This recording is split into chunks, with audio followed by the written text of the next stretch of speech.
Halo Sobat Mubah, bayangkan kalian memenangkan lotre sebesar 1 miliar peso. Namun di saat yang sama, dunia kalian hancur lebur ketika orang yang paling kalian cintai dibantai secara brutal oleh bayang-bayang masa lalu. Di sudut paling kelam Meksiko, di mana kesetiaan bisa dibeli murah dan keadilan hanyalah ilusi para penguasa, seorang kapten pasukan khusus elit bernama Carlos Toro Estrada dipaksa menelan realita yang paling menyeramkan dalam hidupnya. Dihianati oleh institusinya sendiri dan diburu dari segala penjuru. Dia harus bangkit dari keterpurukannya, menukar rencana kehormatannya dengan amarah berdarah dingin demi sebuah pembalasan dendam yang tajam dan brutal. Karena ketika hukum telah dikorupsi oleh para pengkhianat, maka hanya kematian yang bisa membayar lunas sebuah kehilangan. Tanpa berlama-lama lagi, kita langsung saja masuk ke alur ceritanya.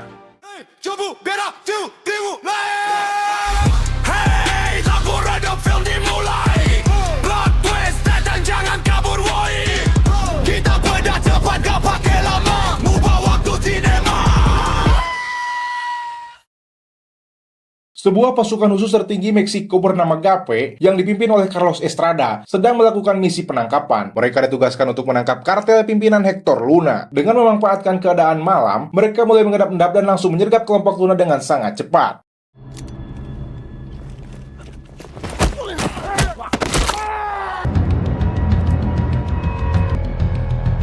Dije que te iba a chingar, ¿no? GAPE yang dipimpin oleh Carlos Estrada, atau yang biasa disebut Toro, ini beranggotakan Aurelio Salazar, biasa dipanggil Chuncho, Miguel Diaz, biasa dipanggil Miguel, dan Dolores Ramirez, biasa dipanggil Lola. Kegigihan mereka dalam menegakkan hukum sangatlah tinggi. Hal ini terlihat pada saat penyerahan penghargaan di mana Toro menegaskan akan terus menyusut tuntas kasus Luna. Belakangan diketahui bahwa Luna ternyata adalah mantan anggota GAPE, dan ia berkoalisi dengan salah satu kolonel untuk menjalankan bisnis senjata ilegal. Estoy aquí para decirles que mi equipo y yo no vamos a parar hasta dar con todos los coludidos con Héctor Luna sin importar su rango. Istri Toro yang bernama Alicia sempat merasa khawatir dengan perkataan suaminya tersebut. Namun, belum sempat mereka berbicara banyak, mereka didatangi oleh Kolonel Gabriel Rangel. Ia menyatakan dukungannya terhadap rencana Toro untuk mencari para pengkhianat di dalam instansi mereka. Muy bien, mano dura. Cuente conmigo.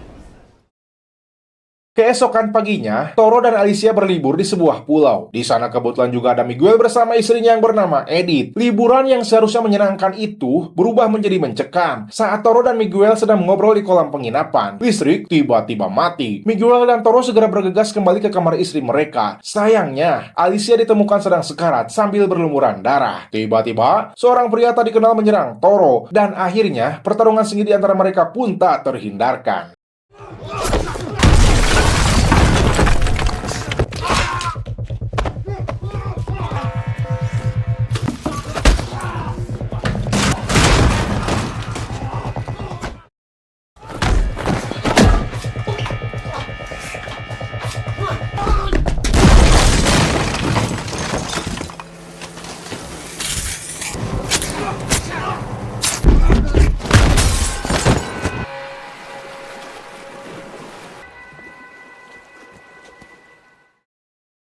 Beberapa bulan berlalu, ternyata Toro masih hidup. Namun, ia harus bersembunyi karena masih menjadi incaran para penjahat. Ia hanya bisa mengumpulkan informasi dari balik bayang-bayang dan belum bisa berbuat apa-apa.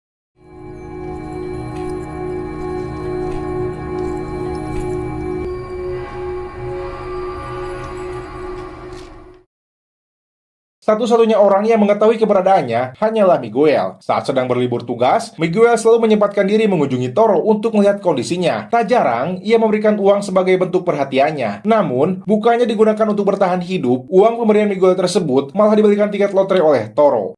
El triple 8, ese número ganador le puede ofrecer una serie, un cachito. Todo. ¿Todo? Pagi harinya, Toro bangun dalam keadaan yang sangat kacau. Karena merasa lapar, ia pergi ke sebuah kedai untuk makan. Di sana, sedang ramai berita pencarian pemenang lotre karena sang pemenang berhak mendapatkan hadiah sebesar 1 miliar peso. Nomor pemenang lotre tersebut adalah 25888. Nomor yang sama persis seperti yang disebutkan oleh si penjual tiket kepadanya. Akhirnya, Toro segera mencari tiket tersebut yang ternyata tertinggal di dalam taksi saat ia pulang semalam. Awalnya, pihak taksi tidak menerima kedatangannya di sana. Tetapi Toro langsung bertindak tegas memaksa mereka untuk menyerahkan jaketnya yang tertinggal. Cabrón, ¿qué no escuchaste?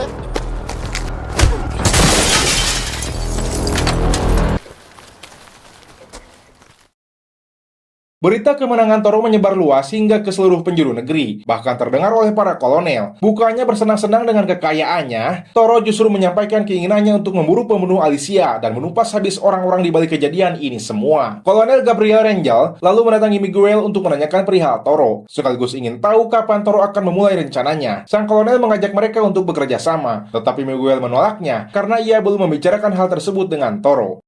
Nada más tenga cuidado, Tiras. Está jugando con fuego. No se vaya a quemar. Miguel pada akhirnya memutuskan untuk tidak ikut dalam misi balas dendam ini karena takut membahayakan nyawa keluarganya. Sehingga, kelompok itu kini hanya menyisakan Toro, Lola, dan Chuncho. Mereka pun mulai menyiapkan persenjataan dan peralatan tempur, sekaligus merekrut 2 orang mantan anggota GAFE untuk membantu melancarkan misi mereka. Dos gafes. No estuvo fácil dar con dos retirados. Misi mereka kali ini adalah menculik Luna pada saat para petugas sedang melakukan upacara. Chuncho masuk lebih dulu dengan cara menyogok penjaga, sedangkan yang lainnya menyamar menjadi peserta upacara dan mulai menyelinap saat Chuncho berhasil meretas CCTV. Misi mereka berjalan lancar, apalagi ada beberapa petugas yang bisa disuap. Ya va a llegar su regalito. ¡Órale, puto! ¡Sácate de aquí, maldito! ¡Haz esto! Kendala muncul saat seorang kolonel melihat kegiatan mencurigakan di depan kamar tahanan Luna. Kolonel itu berusaha masuk, tetapi salah satu pasukan sewaan menembak kolonel tersebut. Toro memang berhasil membawa Luna, tetapi ia marah besar karena ada korban jiwa dalam misinya. Ahorita le das su dinero a estos cabrones, no los quiero volver a ver.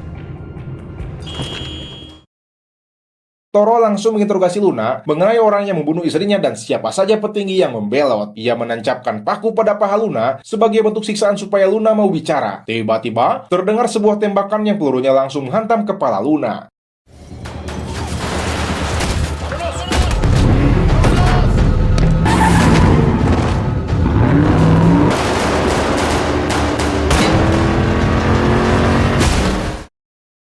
Mereka berhasil kabur ke jalan raya, namun sebuah SUV tiba-tiba mengejar. SUV tersebut dikendalikan oleh pembunuh Alicia, dan ia mulai mendekat lalu memasang sebuah bom pada mobil Toro.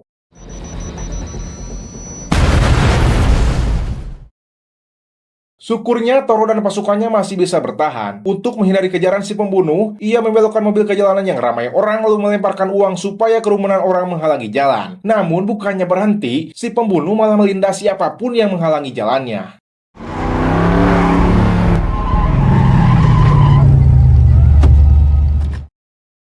Mereka akhirnya pergi ke tempat persembunyian. Di sana, mereka merenung dan terkejut dengan aksi kejam yang telah dilakukan oleh si pembunuh. Malam itu, Chuncho memberitahu bahwa keesokan harinya, ia akan memiliki tugas panjang. Sedangkan Lola hanya punya waktu 3 hari masa cuti. Siangnya, Miguel datang sambil marah-marah kepada Toro karena tindakan yang telah ia lakukan semalam. Hal itu dianggap membahayakan mereka dan orang-orang di dekatnya. Namun Toro membalas dengan mengatakan bahwa pembunuh Alicia ternyata adalah anggota pasukan khusus juga.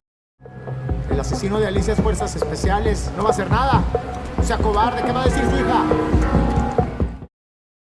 Miguel akhirnya mencari data para pengkhianat di dalam basis data instansi. Ternyata, orang yang membunuh Alicia adalah Juan Carlos Ortega Martinez alias Jakal. Dia adalah pengkhianat yang telah membantai pasukan khusus. Miguel langsung mengirimkan alamat Jakal kepada Toro. Tiba-tiba, seorang kolonel mengajak Miguel berbicara dan mengutarakan keinginannya untuk menangkap Toro karena dianggap telah berkhianat dan membunuh rekan mereka sendiri. Capitán que entró a este campo y mató a su gente. ¿Para qué está aquí si no es para cumplir la ley? Hay que arrestar al capitán. Es lo correcto. Di tempat lain, Chuncho yang melihat Toro sedang bersedih membuat sebuah keputusan berani. Ia memutuskan untuk menolak tugas yang diberikan dan akan keluar dari GAFE supaya bisa membantu kaptennya. Setelah mereka berbicara, Toro pergi ke tempat yang alamatnya sudah dikirim oleh Miguel. Di sana ia menemukan sebuah apartemen kosong, namun pada saat membuka salah satu ruangan, ia melihat foto Jakal beserta para korban yang telah ia bunuh. Bahkan ada juga foto Miguel bersama keluarganya.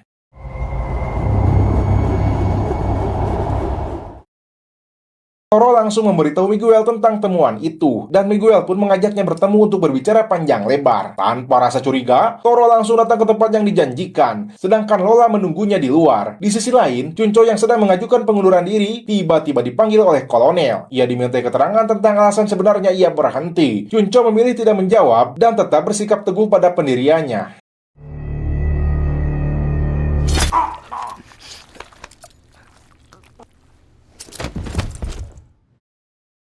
Lola yang berada di luar merasa ada sesuatu yang aneh dan tanpa sengaja melihat beberapa orang menutup akses tempat itu. Ia langsung memberitahu Toro untuk segera keluar karena ia sedang dijebak. Belum sempat Toro keluar, tempat itu sudah disabotase dengan gas beracun yang dengan cepat memenuhi setiap ruangan. Sementara itu di luar bangunan, Lola tiba-tiba mendapatkan serangan mendadak dari Jakal.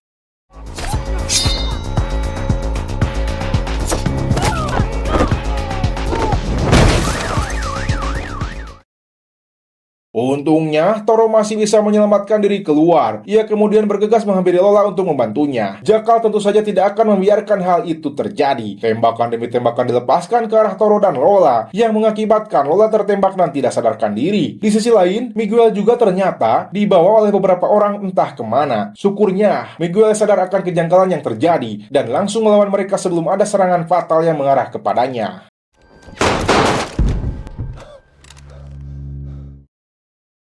Miguel datang ke tempat persembunyian Toro. Di sana, ia melihat Lola yang sedang dioperasi. Toro datang dan langsung menodongkan pistol ke arahnya karena mengira Miguel telah berkhianat. Miguel menjelaskan bahwa ia juga diserang dan sama sekali tidak tahu mengenai rencana musuh mereka. Karena didorong oleh rasa dendam, mereka akhirnya sepakat bekerja sama untuk menghancurkan musuh-musuhnya. Vamos por ella. Ya se había tardado. Miguel menelpon istri dan anaknya, hanya untuk memberitahu bahwa hari ini mungkin bisa menjadi hari terakhirnya. Sedangkan Toro membersihkan diri dan bersiap untuk melakukan aksi balas dendamnya. Kolonel Gabriela Rangel tiba-tiba menelpon untuk menantang Toro secara langsung. Bukannya takut, Toro malah membalas dengan mengatakan bahwa hari ini akan menyerang markasnya dan menyuruh sang kolonel untuk bersiap-siap. Yo vi a su amiguito. Quiero verle la cara. Toro dan Miguel akhirnya sampai di kantor kolonel. Peperangan belum dimulai, tetapi mereka sudah merasa sangat sedih karena melihat tubuh Chuncho yang sudah tidak bernyawa. Toro pun bersumpah akan membalas semua perbuatan sang kolonel. Mereka naik lift untuk menuju ke lantai atas. Namun pada saat pintu lift terbuka, puluhan pasukan bersenjata sudah bersiap siaga menghadang mereka.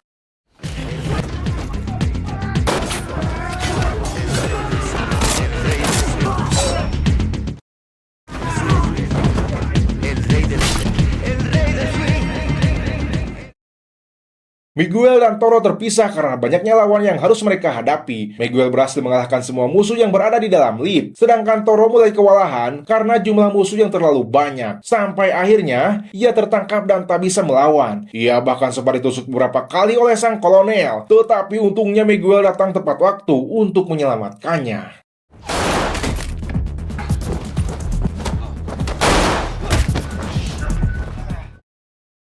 Toro akhirnya berhadapan satu lawan satu melawan sang kolonel, sementara Miguel berhadapan dengan Jakal. Walaupun seorang wanita, kolonel itu sangat tangguh dalam bertarung. Hingga pada akhirnya, Toro berhasil menangkapnya dan menusuk kolonel tersebut menggunakan senjata yang sama yang ia pakai untuk membunuh Chuncho.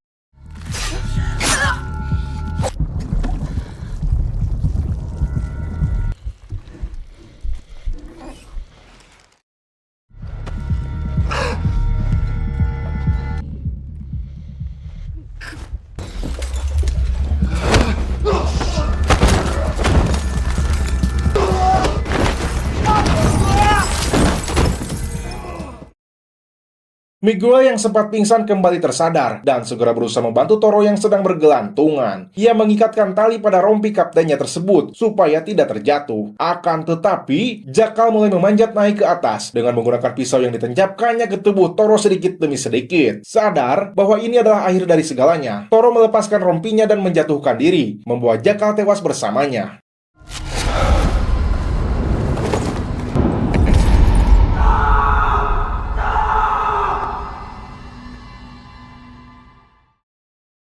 Miguel dan Lola berhasil bertahan hidup, dan sekarang merekalah yang harus memimpin serta melanjutkan Gafe setelah meninggalnya kapten mereka, dan film pun selesai.